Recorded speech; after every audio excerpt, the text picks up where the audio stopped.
From his first job flipping burgers at McDonald's and delivering the Washington Post, Craig Willett counts only 1.5 years of his adult life working for someone else. Welcome to the Biz Sherpa podcast with your host, Craig Willett, founder of several multi-million-dollar businesses and trusted advisor to other business owners. He's giving back to help business owners and aspiring entrepreneurs achieve fulfillment, enhance their lives, and create enduring wealth. The Biz Sherpa.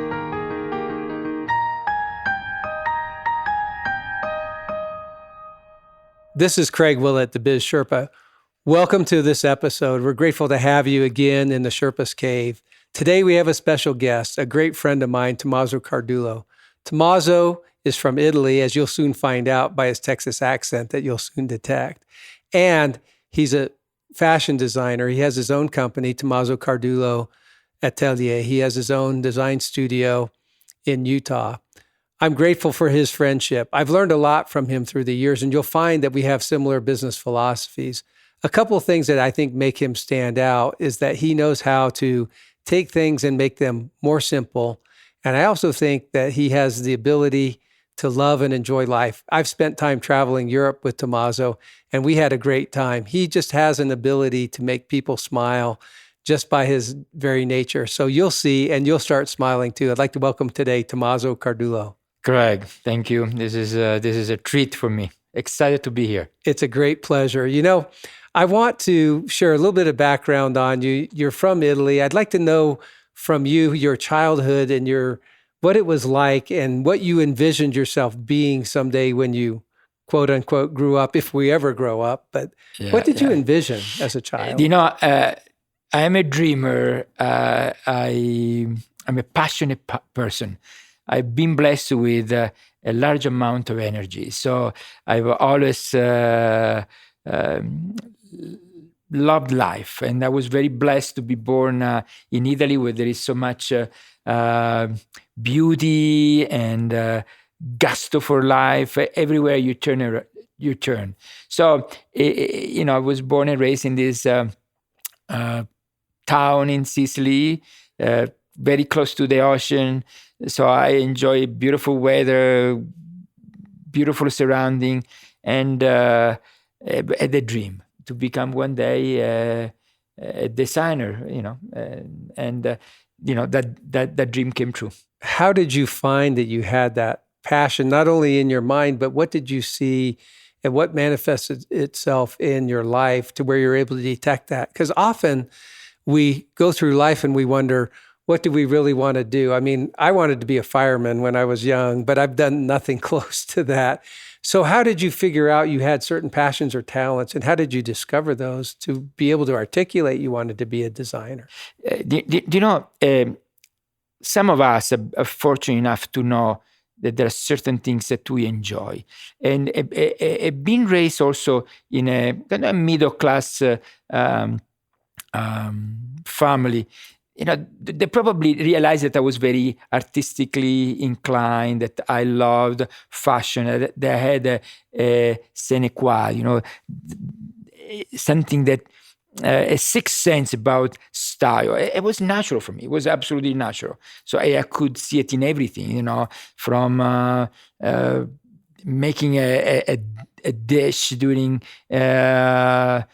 Sunday or doing a little sketch. Or I read a book once, Outliers. I love what they say. There are three principles that are very key. One is you have a passion. You feel very strong about something. It's something that God has given you, and it's a gift that was not given you randomly, but specifically. Then you put 10,000 hours plus developing that talent, that passion. Right. When the right opportunity comes, you're ready for it. And that's what I feel has happened with me. I had this passion. I did some zigzagging, some years of rediscovering.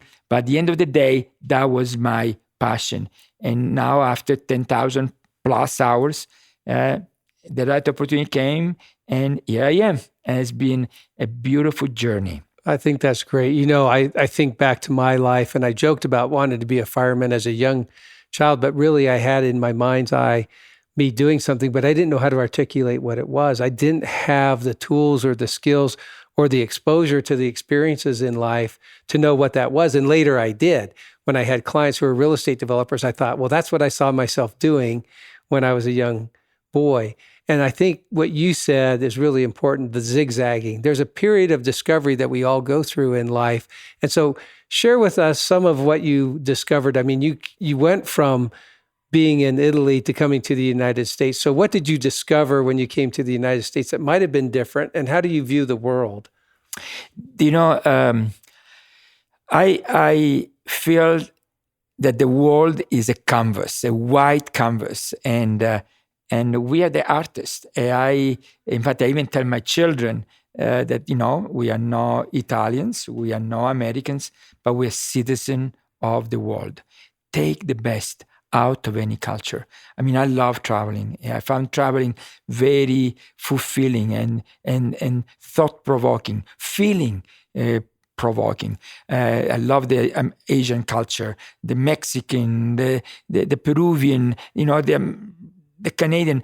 Every culture has an ingredient that makes my final recipe an exquisite meal, and it's a feast. So I really learned that we can learn from anything. And honestly, living here in the U.S. has been an amazing experience because it's been a very fertile ground for me to make this happen. What do you think is innate about the United States that engenders entrepreneurship, the ability to pursue your passions versus other places you may have visited? There is a cliche, that this is a land of opportunity. Ladies and gentlemen, let me tell you, this is a land of opportunities. This is a God-given country with people. I came to the States with $300 and a great desire to do something with this. And as a result of that, it's been such a fun, rewarding, uplifting journey. It's just a matter of rolling up your sleeves, having a dream, and go after it. And I think that's amazing because when you look at the founding of our country, regardless of your political leanings, and we have a lot of rancor in our country today, but when it comes down to it, small businesses create 65% of new jobs every year. And these are people who are pursuing their dreams and their passions. And absolutely. I think that, to me, encapsulates the beauty of America. And so now, but you design your clothes in America, but where do you have them made? I made all my clothes are made in Italy. The reason why is because I love artisan. I found artisan reinvigorating. I found them these men and women that do things because they're passionate. They don't do it for money. They don't do it to become famous or for fame. They do it because they love it. And that love, that passion, it transmitted in every stitch, in every inch. And I find them energizing, inspiring. So all the people that do my clothing are from Italy, and from age 25 to age 81. I have a lady, she's 81 years old, and she does the most beautiful, the most exquisite dresses ever. I love that this lady has the ability, the vision, the skill to make still today great things. And that's what I like about you. And this is genuine. He's not saying this to just say, hey, I hire artisans over there. I took a trip with Tommaso to Italy one time. And what I learned from him is he has a passion for detail, and he loves the native artisans of his country. We explored. It wasn't necessarily all fashion at the time, but we looked around, and it introduced me to a whole different way of looking at life. So what are some of your philosophies that have been able to articulate your success in life? Two principles are kind of the guiding principles of my life. One is called carpe vitam. It's a Latin word that means seize life. And the other one is very simple, a 3-leg stool called win, win, win. The carpe vitam is practically enjoy every aspect of life. From good food to good friends to beautiful clothes to the simple living. Life is a gift. I see it as such.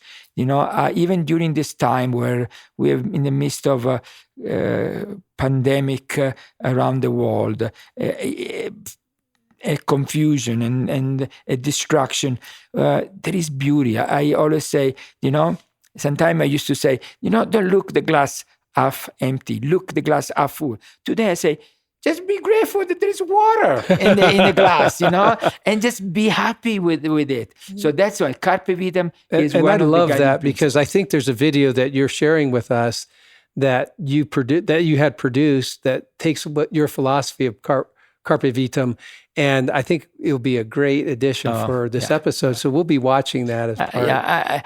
Like I say, it's a simple principle, but if we internalize it, it really is a game changer. The second guiding principle is this win, win, win. I see it like a 3-leg stool. That every leg is an integral component to create balance. And once you have balance, you can put anything on top and stay firm and solid. So the win for me is like in my business, very simple. I want it to be a win for this artisan, for these men and women that spend decades of their life developing a skill and magnifying and sharing with the world. A win for my clients because I want them to see this new piece of clothing and feel that it's part of them, an expression, an extension of who they are. A win for me because when I see all these people around me happy, fulfilled, satisfied, I get an enormous sense of satisfaction. So honestly, it's a win-win-win is a happy, happy, happy. It's a great deal. I like that. Often we hear win-win, which is usually customer and business, but you take it to even the supplier. So there is an exchange on a level that goes beyond just the commercial exchange. Yeah, it becomes 3-dimensional. I mean, literally, it's not flat anymore. It gets a new dimension, and you can see it from every corner. So Tommaso, being a fashion designer and having your own clothing line, how do you find your customers? My customers are my friends. So that's the first step. That's a brave move. Yeah, they are. But I love transparency, and they know me with my strength, my weakness, my idiosyncrasies. But the beautiful part is that then these friends they tell other people, and these other people become my new friends. Honestly, it becomes a village, and this village makes my life filled with satisfaction, with excitement, and desire to make this village bigger and bigger. Yesterday was a perfect example. These two people, this husband and wife, they are both surgeons. They work in the University of Utah Hospital. And they just I made them a party, and they decided they were planning to do a bike ride in the mountain. And I said, let's stop by Tommaso first. So they stopped, they visited with me in my studio for an hour and a half. And Wow. we made these beautiful overcoats, and this one for him and one for her, and this beautiful jacket for her.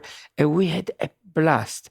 Honestly, we felt edified. We felt unified, to the point that even this morning, my friend Steph just sent me a text saying, that was the cherry on top of the cake. We just loved spending time with you and designing these things. So they became my friends. So it's an experience. They're not just walking into a store buying an article of clothing off of the shelf. They're actually designing or picking from something you've already designed and having it custom for them. It is an experience. And that's the beauty. It becomes sensorial. It's not just unilateral. Has so many facets, so many dimensions. So there's a transaction nature to it. They have to pay for the articles of clothing, but it sounds like you're connecting with them on a whole different level. Yeah, I mean, they become my friends. And that's the difference. It's no longer a financial transaction, but it is a sensorial transaction where everything is involved, and there is depth, there is substance. When you talked about that with your three-legged stool, and I talked about this in my second episode of the Biz Sherpa podcast, and that is creating your own emotional currency. And I think people can connect on a different level, and it takes it beyond the transaction. And then you get customers for life. That's where people go away saying, hey, they start talking about you to their friends, and it takes your business to a whole different level. But what does it mean to you when someone texts you the next day and tells you, hey, this was just the top of the cake? How do you feel? How does that make you feel? And how does that motivate you? Well, like I said, for me is part of the journey, meaning they're my friends. So that's what we do with friends. I think of you, therefore I send you a text, or I call you, or and it's no longer I'm doing this because I'm going to receive this. I'm doing this because I care, I love you, you're important, you're part of my circle of connection. And life is all about connection. And I love the fact that I'm connecting through my professional skills, that my life is no longer compartmentalized. It's not like this is my job, this is my church, this is my social life. This is my life. Carpe vitam. Seize it, every aspect of it. I think that's great. So I know you have another philosophy in life about simplicity on the other side of complexity. In business, so often business owners want to grow for the sake of growth's sake. And we're always wanting to be better than last year. And we usually have numerical objectives. And I think those are fine to have those types of goals. But often in life, we can start to make life more complex. And I know I've been guilty of this, so that's why I can mention it. I know Carol's told me, why did you have to do so many projects? Why do you have to do so many things? And often it's easy to get caught up in that. So how do you try to keep life simple when you start seeing it get complex? That's a good question, because it is a process. As I say, we start simple in life, then we seek for complexity. There was a time in my life where there was plenty of complexity, okay? And I loved it. But now there is this quest for the other side of simplicity that is more profound. And I keep it simple just by staying focused on this guiding principle, where I enjoy connection. I enjoy the fact that every single aspect of my life has to be a win-win-win. If it's a win-win-lose, then I don't go there. So I'm no longer in that complexity. Sometimes it's difficult, but if this become part of your daily thinking, it's like a muscle. It gets stronger and stronger, leaner, and then becomes a second nature. That's interesting. I like that theory, because one of the things we talk about on the Biz Sherpa scorecard is being able to take the time to spend 80% and focus 80% of your time in what you can do that will make the biggest difference to your customers and or your employees. And I think that's where we can keep things principle driven that drive us to that. How do you know when your customers are satisfied? That's one of the things that just ignites the fire on me, is when I see a customer that comes to me. I have so many examples. Maybe I share two just to show two different spectrum. I love when a husband and wife comes and the husband is there just saying, oh my gosh, here she is going to spending 1 hour of time buying things that she doesn't need and blah, blah, blah. He's sitting in a corner, either reading, one of the newspaper or watching his phone, and while the wife is. But the beautiful part of this is when we start with we have amazing treats in our atelier. I always, like I say, I like to have the best of the best, and then we talk about the philosophy, and then the wife tries to wear these clothes that honestly starting to look amazing on her. So really what you're saying is when someone comes to your studio to meet with you, you spend time getting to know them. Oh, yeah. You don't just start showing clothing right away. So you're sitting down, sharing a snack or a treat with them. We talk about traveling. We talk about life. There is the connection. It's not a stereo. I am here to do a transaction, so we go from point A to point B. No, this is we are going to experience a journey. Okay. And when you experience a journey, it's a different ball game. And Great. then it's you know what is beautiful, Craig, is when I see this man that was really resisting the experience, and then putting the phone down, standing up and say, honey, you look so beautiful. I have seen this over and over and over again. And that makes me so happy to see that they are connected, that we are connected, I've seen husbands say, buy them all. No. I said, the wife, no, I just need one dress. No, they look great. You look so radiant. It makes me happy to feel that they have captured the real meaning of the experience. That it's no longer A to B transaction, but as is a journey where everybody is getting a win, win, win. Well, and before you move on to your second story, I think that's a wonderful example. I like to think about it. And what you're showing is that you're spending your time in what you do best. You're able to connect with those people. So you're spending the majority of your time getting to know and connect with your customers, but you're also a designer. How do you have time to then go ahead and design your line of clothing? It's part of the same pie. It's an aspect. It's like this angular shape where every angle has a purpose. And so connecting is part of it. Designing is part of it. Creating is part of it. So I guess you're connecting with your artisans as well, and so it's all part of a collaborative process. One of my cliche phrases is, at the end of the day, I'm not a designer. I'm a mechanic that sees this ultimate machine, this Formula One cars, this Ferrari, these Lamborghinis that come to me that are just... of course you'd use Italian automobiles. Is there any other automobile that is good?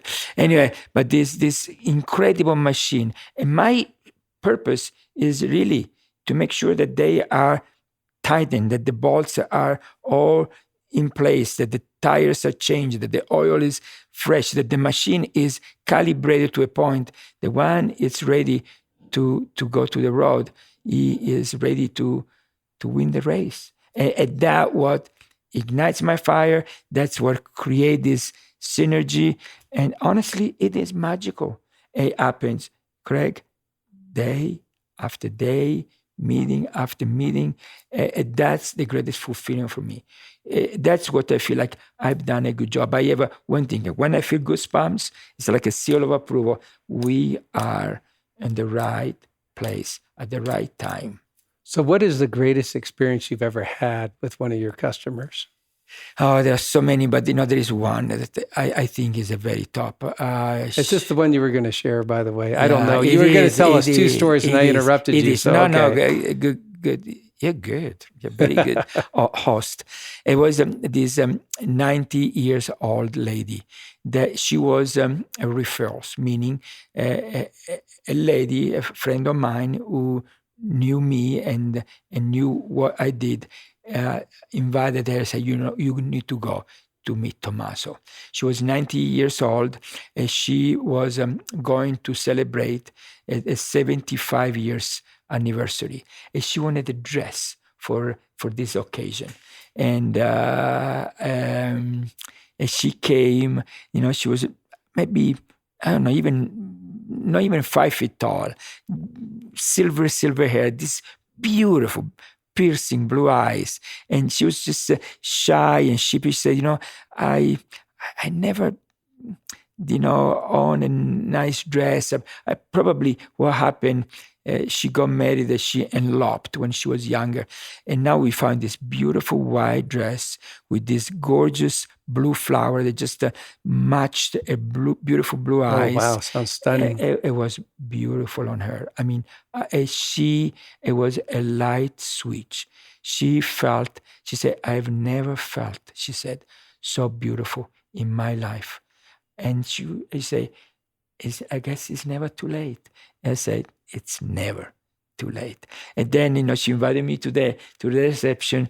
And when I came to the reception, she stopped everything. She introduced me to everybody. Said, this is Tommaso. This is my friend. This is my designer. He made this beautiful. I said, probably an embarrassing moment for you. You don't need to talk about me. This is not about me. This is about you and your husband. But but her children were saying, Tommaso, each of you say, you have done such a great service to my mother.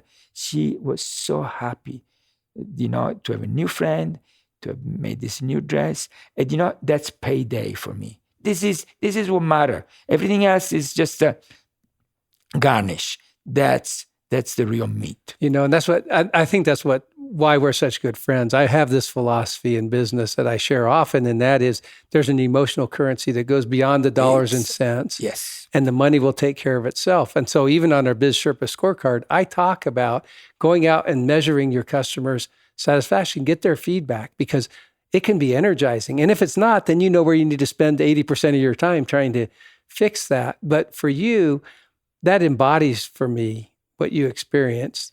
That emotional currency, that charge, that adds to your ability to create, but it also gives you even more referrals, does it not? Yeah, that's that was the case. I mean, we got other people coming, friends, that they say, oh, you made this dress for my friend, and so on and so forth. But it goes beyond the dress. You made her feel like $1 million, like this is the best she's ever felt. Like I said, when she say, I've never felt so beautiful. I mean, literally, that room was on fire. And see her so luminous, so radiant, so happy. It was my payday. I mean, I just say, I can go home and take a nap now. No, but it was just such a deep satisfaction. And that's what I feel, finding the balance with everything, with my job, with my life, with my connection. But I think you love life, and I think it brings you satisfaction to be able to see other people feel good about themselves. Isn't that really what you're about? You're not a fashion designer. You're a life designer. I love that. I might use this. You help people feel good, and you bring the best out in them. When they look good and they feel good about what they're doing, then they feel and carry themselves differently. I appreciate you saying that, because that's Craig. A walking billboard for you. Wow. But I appreciate you saying that. Even today at the gym, I was with my friend Ben, and by the way, he likes your podcast as well. Ben said, Tommaso, there are two things about you. One is you are, I say, infinite energy, something like that. I've a ton of energy. Yeah, boundless energy, I think. Yeah, and then I have the ability to connect with people, helping people. But you don't think maybe are gifts, maybe are things that I learn in life. But but I realize that these are factors that ignite my fire, feed my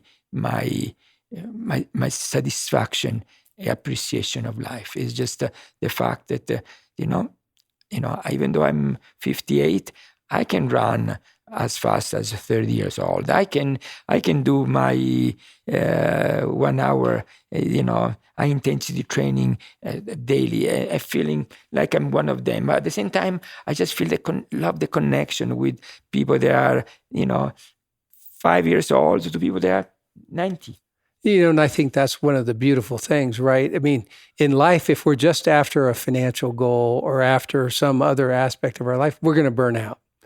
I've said this often, you have to have other passions, you have to have a hobby, you have to have something.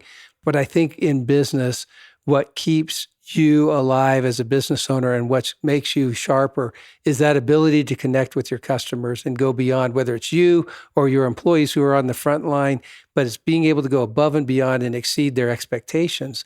When you're able to do that, you create energy in the organization, you create energy for yourself, and it takes away the burnout that normally we face in business. And so what I love about that, going to Carpe Vitam, this is really a self-energizing, renewing process that you go through. Yeah. You said the magic word, renewing. Is every time you feel this crescendo. It's like a friend of mine wrote a book, is Living Life in a Crescendo.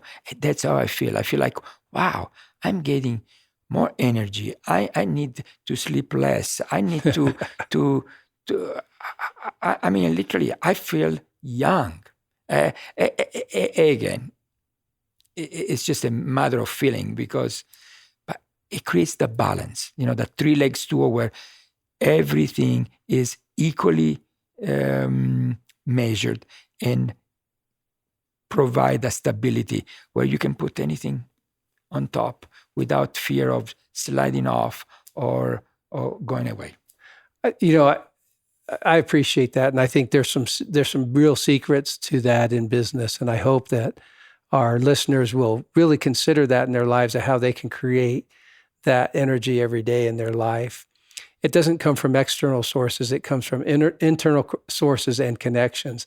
And I think there's something that's interesting. You're from Italy, yeah. And I find that you design clothes in the United States using Italian artisans in Italy. But what is it about the United States that is special to you in being able to be a business owner? Because I know you've worked other jobs, but now you're finishing your life's career as an entrepreneur. Tell me about what that means. I don't want to use a cliche phrase, but when they say that the U.S. is a land of opportunity, America, it is a land of opportunity. This country is magical. This country is amazing. And, I even became citizen not long ago. I've been here since 1988, but I just became a citizen only 2 years ago. Well, you held out for a long time. I know. I'm slow.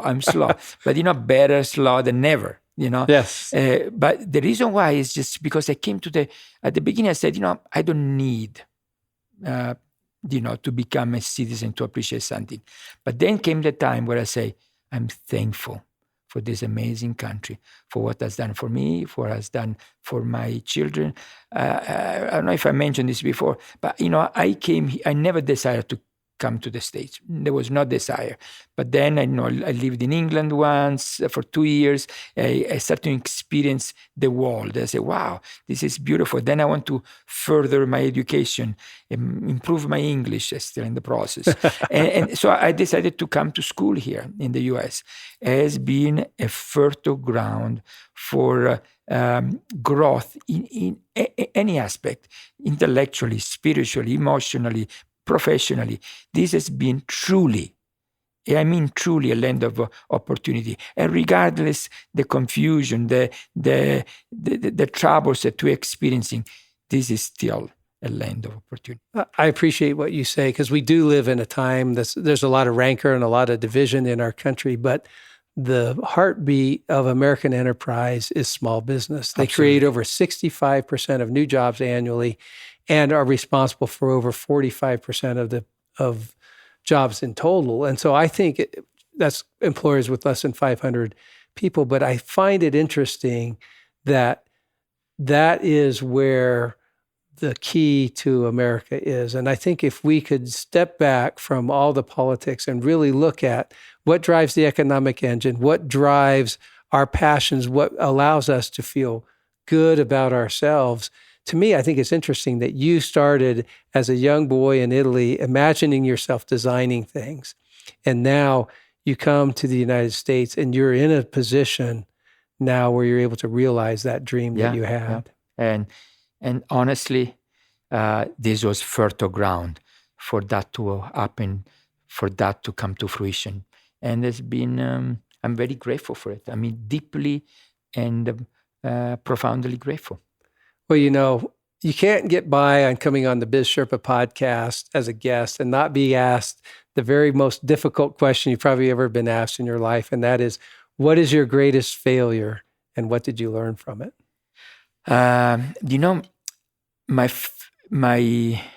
I thought about this, and I even talked to my wife, and she gave me a little list. But I think that my greatest failure is the inability to accept project after project, and the incapacity to say no to project. Like I said, I have a lot of energy. I love people. People come to me, they knock my door, they call me, and they say, can you help me here? Can you do this project with me? And naturally, I get so excited. I say, I can just, as a creative person, I can just see already, I can do this, I can do that. And I welcome, I accept them, but then that kind of dissect me. Spread yourself a little too thin. Spread myself very thin. At the end of the day, everybody has the same pie, and then you need to learn how to divide the pie. So is that's there something? Is there an experience you had where you didn't say no to something you wish you had? Yeah, absolutely.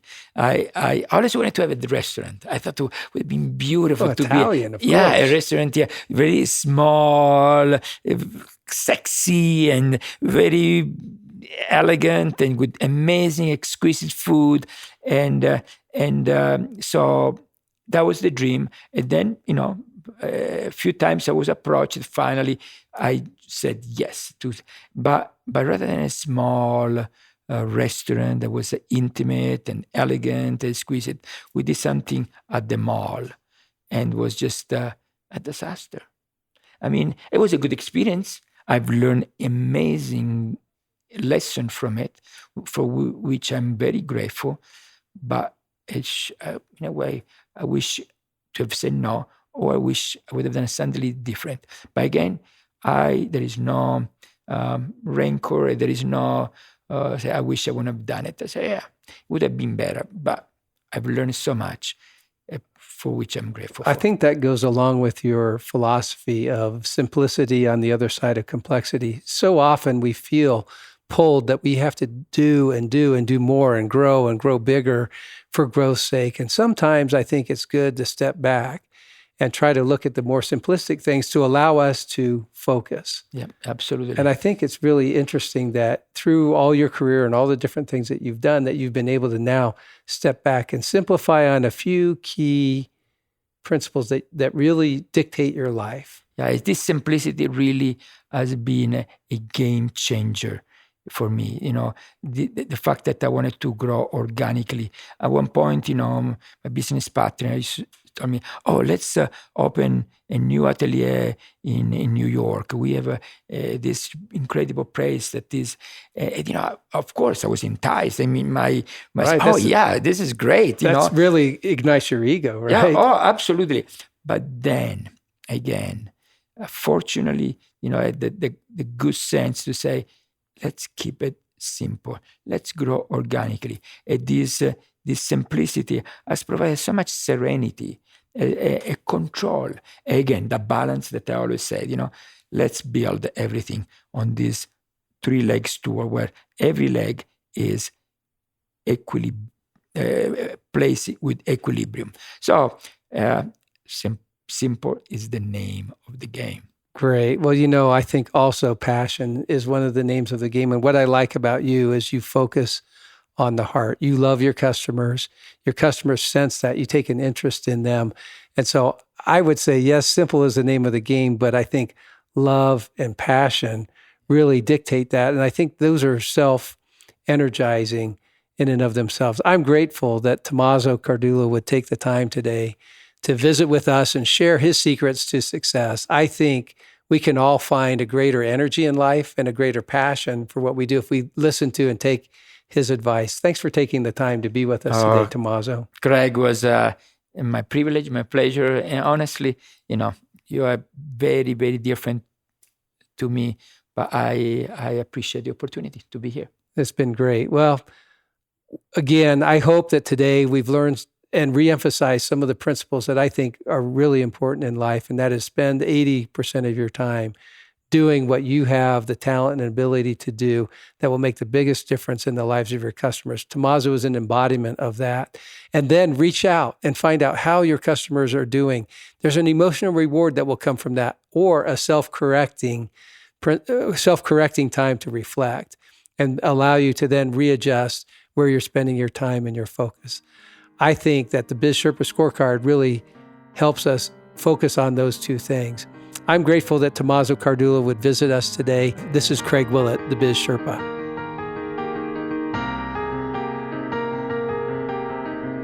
Be sure to go to our website to access the resources related to this episode at www.bizsherpa.co. If you enjoyed this show, tell your friends about us and be sure to rate our podcast.